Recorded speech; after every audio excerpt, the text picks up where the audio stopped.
चिड़िया का कद्दू का घर। हरे भरे जंगल में एक घने पेड़ पर टूनी चिड़िया अपने बेटे टिंकू के साथ रहती थी। वहीं दूसरी डाल पर कालू कौवा अपने बेटे कीकू के साथ रहता था। टिंकू और कीकू एक ही स्कूल में पढ़ते थे।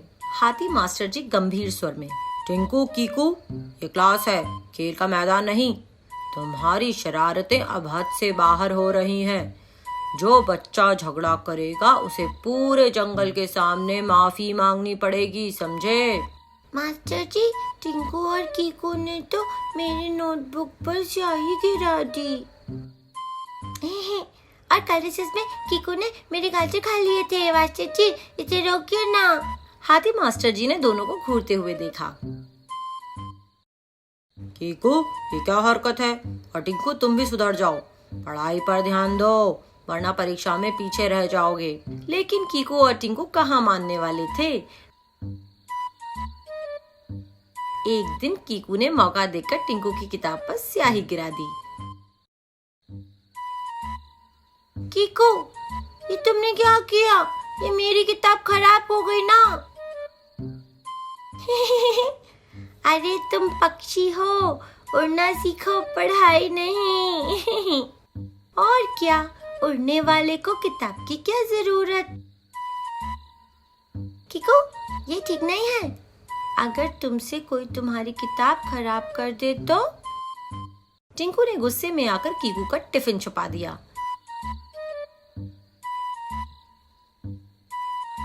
मेरा टिफिन वापस करो, भूखा रह गया तो माँ को क्या जवाब दूंगा। पहले मेरी किताब साफ करो, वरना तुम्हें भूखा ही रहना पड़ेगा। इन सब हंगामे के बीच मोंटी और गुड्डू ने स्थिति को संभालने की कोशिश की। दोस्तों, झगड़ा करना सही नहीं है। चलो माफी मांग लो और सब ठीक कर लो। हाँ, दोस्ती में तो झगड़ा नहीं होना चाहिए। चलो सब मिलकर पढ़ाई करते हैं। लेकिन तभी हाथी मास्टर जी का गुस्सा फूट पड़ा। चुप! अगर तुम चारों ने पढ़ाई पर ध्यान नहीं दिया तो पूरे जंगल में तुम्हारी शरारतों की घोषणा कर दूंगा। और हाँ, कल से टिफिन छीनने या किताब खराब करने वाले को सजा मिलेगी, समझे? टिंकू और कीकू ने मोंटी और गुड्डू की मदद से माफी मांगी। मास्टर जी, अब हम झगड़ा नहीं करेंगे। मुझे अपनी गलती का एहसास हो गया है। हाथी मास्टर जी ने राहत की सांस ली और मुस्कुराते हुए कहा, यही तो मैं चाहता हूँ। दोस्ती में झगड़े नहीं, सहयोग होना चाहिए। अब सब अपनी अपनी किताबें खोलो और पढ़ाई शुरू करो। चारों दोस्तों ने पढ़ाई शुरू कर दी, लेकिन उनके बीच की शरारतों का सिलसिला अभी खत्म नहीं हुआ था। स्कूल की छुट्टी होते ही कीकू और टिंकू अपना बैग लेकर घर जा रहे थे। तभी रास्ते में एक चील पेड़ के नीचे दारू और शराब के नशे में सोया हुआ था। चल टिंकू, इस चील की नींद खराब करते हैं। पर ये जाग गया तो फिर अपनी खैर नहीं कीकू। अरे कुछ नहीं होगा, अपन जल्दी से जाग के पेड़ के पीछे छुप जाएंगे। ये ठीक रहेगा। कीकू और टिंकू अपने बैग से एक हॉर्न निकालते हैं और काफी तेज से चील के पास उसे बजाते हैं। चील घबरा के जाग जाता है और दोनों को देख लेता है। चील, अरे कौन हो तुम दोनों? भाग टिंकू भाग। हाँ भागो यहाँ से। अरे कहाँ भाग रहे हो तुम दोनों? ने मेरी नींद डिस्टर्ब की है।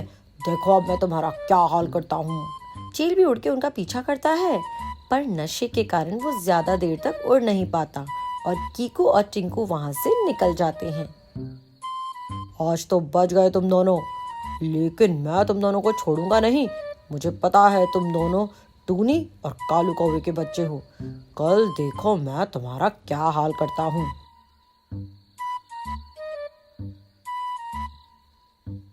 टिंकू और टीकू घर पहुंचकर, अरे क्या हुआ कीकू, कहाँ से भागे भागे आ रहे हो बेटा? अरे पापा, वो चील हमारे पीछे पड़ गया था।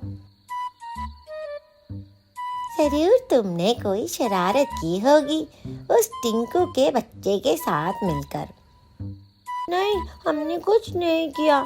चील नशे में था और पागल हो गया था। अरे आप तुमने उसको छेड़ा है, उसने तुम दोनों को जाने कैसे दिया? तभी टूनी टिंकू को लेकर कालू कौवा के घर आ जाती है। अरे कालू कौवा और गोरी कौवा, ये दोनों बच्चों ने चील के साथ अच्छा नहीं किया। पता नहीं अब चील हमारा क्या करेगा। तुम दोनों की इस हरकत से स्कूल में भी सब परेशान हैं। अब तुम ये सब खूंखार चील के साथ कर रहे हो। माँ, मैंने मना किया था पर टिंकू ने उसके कान पे हॉर्न बजाया। छूट, ये आइडिया तो कीकू का था। चल छूटे, ये आइडिया तेरा था। अरे चुप करो दोनों। अरे टूनी, तुम अपने बच्चे को संभालो, काफी बिगड़ गया है और मेरे मासूम से बच्चे कीकू को भी बिगाड़ रहा है। शुरुआत कीकू ने की थी। मेरा बच्चा मुझसे झूठ नहीं बोलता। अरे अब सब चुप हो जाओ। बच्चों ने जो किया सो किया, पर चील का क्या करना है वो सोचो। वो जरूर आएगा हमसे दुश्मनी निकालने। एक दिन जंगल में चील आया। उसने कालू कौवे और टूनी चिड़िया के घोंसले को उजाड़ दिया। ये क्या कर दिया तुमने चील? हमारा घर क्यों तोड़ दिया? अरे अब हम कहाँ रहेंगे, हमारे बच्चों का क्या होगा? चील जोर से हंसने लगा और उड़ गया। बच्चों से शुरू हुआ ये झगड़ा अब बड़ों पे भी दिखने लगा था। टूनी और कालू दोनों का झगड़ा बढ़ने लगा। जंगल के एक कोने में एक बड़ा और घना सा पेड़ था। उस पेड़ पर कालू कौवा अपनी पत्नी गोरी और बेटे कीकू के साथ रहता था। कालू एक चतुर और समझदार कौवा था और गोरी एक प्रेममयी और दयालु माँ थी। उनका बेटा कीकू नटखट और हमेशा खेलकूद में मस्त रहता था। एक दिन बारिश का मौसम आया और जंगल में झमाझम बारिश होने लगी। कीकू को बारिश में भीगने का बहुत शौक था। माँ, पापा, मैं बाहर गोली के साथ फुटबॉल खेलने जाता हूँ। नहीं बेटा, तेज बारिश है। बारिश में भीगने से तुम बीमार पड़ जाओगे। नहीं माँ, कुछ नहीं होगा मुझे। यूं गया और यूं आया। अरे बेटा, अभी नहीं, देखो कितनी तेज बारिश है। बारिश रुक जाए फिर चले जाना। कीकू ने अपने मम्मी पापा की बातों को नजरअंदाज किया और बारिश में खेलने का मन बना लिया। और कीकू ने अपने मम्मी पापा की बात नहीं मानी और भागकर बारिश में खेलने चला गया। बारिश में पोपट तोता का बेटा गोली, भूरा चिड़िया और टूनी की बेटी झुमकी के साथ कीकू फुटबॉल खेल रहा था।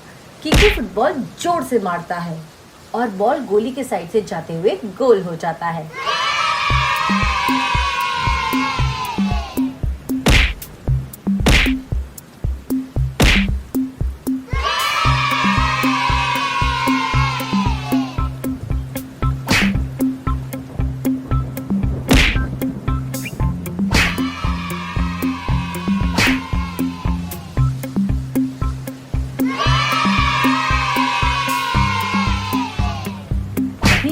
एक तेज किक लगाता है और बॉल जाके कीकू को लगती है और कीकू नीचे गिर जाता है।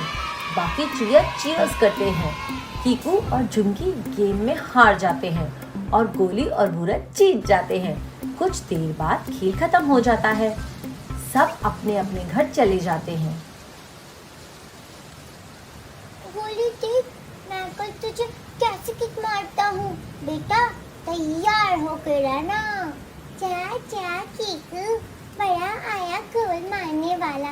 पहले ठीक से किक तो मारना सीख ले। कीकू गुस्सा होता है पर झुमकी उसे चुप करा देती है। गेम को गेम की तरह लो, सब जीत हार तो होती रहती है। कोई लड़ाई बहस नहीं करेगा इस बात को लेकर, समझे कि नहीं? झुमकी की बात मान के सब अपने अपने घर वापस चले जाते हैं। कुछ समय बाद जब कीकू अपने घर वापस आता है तो वो पूरी तरह से बारिश में भीगा हुआ होता है। रात को उसे तेज बुखार हो जाता है। गोरी और कालू कौवा दोनों बहुत परेशान हो जाते हैं। गोरी ने कीकू का सर छूकर देखा और कहा, अरे कालू जी, हमारे बेटे को बुखार हो गया है, हमें कुछ करना होगा। तुम मेरा फर्स्ट एड बॉक्स से मेडिसिन लाओ, तब तक मैं पट्टी लगाता हूँ। गोरी और कालू अपने बेटे को मेडिसिन देते हैं और उसके सर पे पट्टी लगाते हैं। कुछ समय बाद चद्दर भी उड़ाते हैं, मगर बुखार है कि कम होने का नाम ही नहीं ले रहा था। गोरी थर्मामीटर से कीकू का बुखार चेक करती है। हमें कुछ करना होगा। देखो, अब बुखार 102 हो गया है। कालू ने तुरंत अपने पड़ोसियों की मदद लेने की सोची। पास में ही टूनी चिड़िया और मीनू मौसी रहती थी।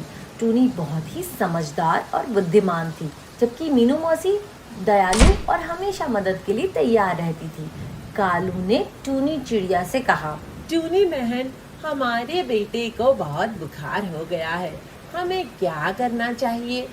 टूनी ने तुरंत मीनू मौसी को बुलाया और दोनों मिलकर कालू के घर चले गए।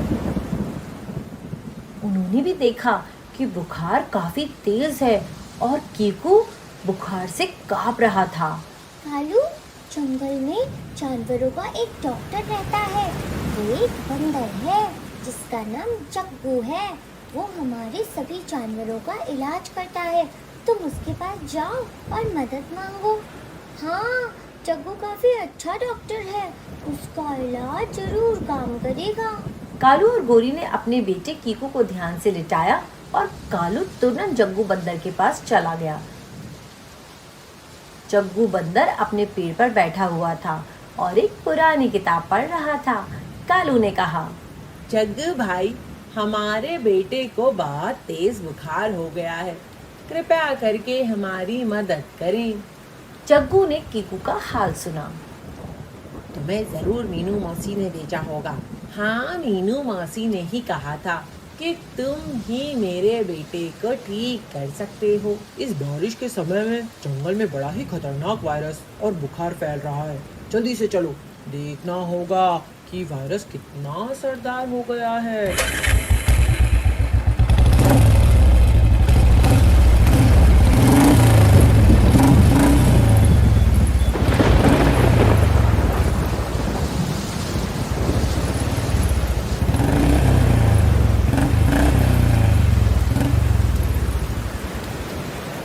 फिर जग्गू और कालू बाइक पर सवार होकर पहुंच जाते हैं। जग्गू ने कीकू का चेकअप किया और गंभीर होते हुए कहा, कालू भाई, ये बुखार सामान्य नॉर्मल नहीं है। इसका इलाज मेरे बस की बात नहीं है। इसके लिए तुम्हें मेरे सीनियर की मदद लेनी होगी। तुम्हें इस जंगल से बाहर दशरथपुर राज्य के राजा के पास जाना होगा। वहाँ के राजा के पास एक इंसानी डॉक्टर है, डॉक्टर जुगनू लाल, जो मेरे सीनियर हैं। वहाँ का ही डॉक्टर तुम्हारे बेटे का इलाज कर सकता है। कालू निराश हुआ, लेकिन उसने हिम्मत नहीं हारी। वो तुरंत जंगल से निकलकर दशरथपुर राज्य की ओर चल पड़ा। रास्ते में बहुत कठिनाइयां आईं, जैसे कि तेज हवा, आंधी, बारिश।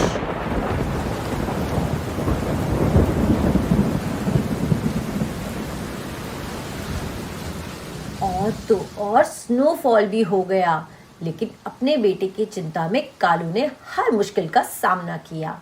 राज्य में पहुंचने के बाद कालू ने राजा के महल का रास्ता पूछा और महल में पहुंच गया। महल में पहुंचते ही वो राजा के सामने जाकर रोने लगा।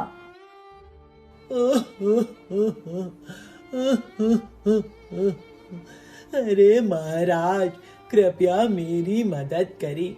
मेरे बेटे को तेज बुखार हो गया है और हमारे जंगल का डॉक्टर उसका इलाज नहीं कर सकता। अरे नादान पंछी, रोना बंद करो। तुम जिस दरबार में आए हो, वहाँ हर किसी को कोई ना कोई तकलीफ होती है और वो अपनी तकलीफ सुनाने के लिए हमारे पास आता है। बोलो, तुम्हें क्या मदद चाहिए? आपके महल में एक डॉक्टर है जिनका नाम जुगनू लाल है। वही इस बीमारी का इलाज कर सकते हैं। कृपया करके आप उनसे बोल के मेरे बेटे का इलाज का इंतजाम कर दीजिए।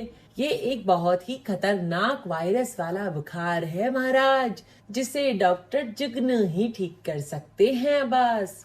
राजा ने कालू की बात सुनी और तुरंत अपने डॉक्टर को बुलाया। डॉक्टर ने कहा, महाराज, हमें कालू के बेटे को यहाँ लाना होगा ताकि हम उसका इलाज कर सकें। राजा ने तुरंत अपने सैनिकों को आदेश दिया कि वो जंगल जाएं और कीकू को महल में लेकर आएं।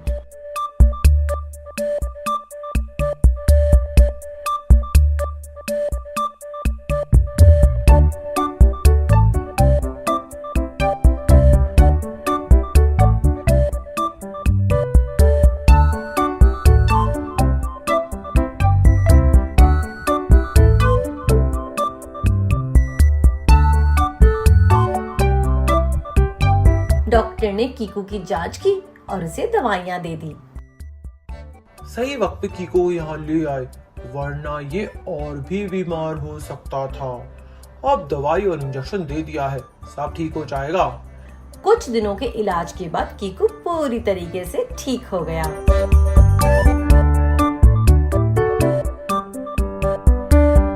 कालू, कोरी और कीकू तीनों राजा का धन्यवाद करते हुए अपने घर लौट आए। जंगल में सभी जानवरों ने उनकी वापसी का स्वागत किया और खूब जश्न मनाया और सबको ये सिखाया कि किसी भी कठिनाई का सामना करने के लिए धैर्य और साहस की जरूरत होती है। इस तरह कालू कौवा के बेटे कीकू की बीमारी ठीक हो गई। उन्होंने एक बड़ा सबक सीखा कि अपने बच्चों को हमेशा सुरक्षित रखना चाहिए और उनकी अच्छे से देखभाल करनी चाहिए। फिर गोली, झुमकी और भूरा चिड़िया सब साथ में फिर से खेलने लग जाते हैं।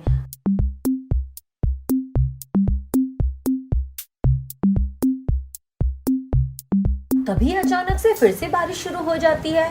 अब सब जल्दी से पास वाले पेड़ में बने एक खाली कमरे में आ जाते हैं। अब इस बारिश ने हमारा खेल फिर से बंद कर दिया। अब क्या करें, बारिश में भी भीग भी नहीं सकते।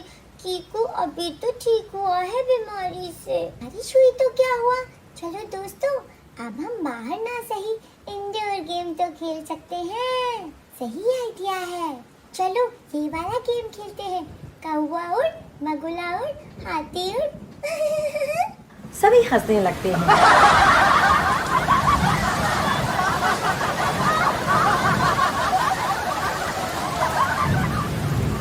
हेलो फ्रेंड्स, आप हमारा चैनल देख तो रहे हैं लेकिन सब्सक्राइब नहीं कर रहे। So please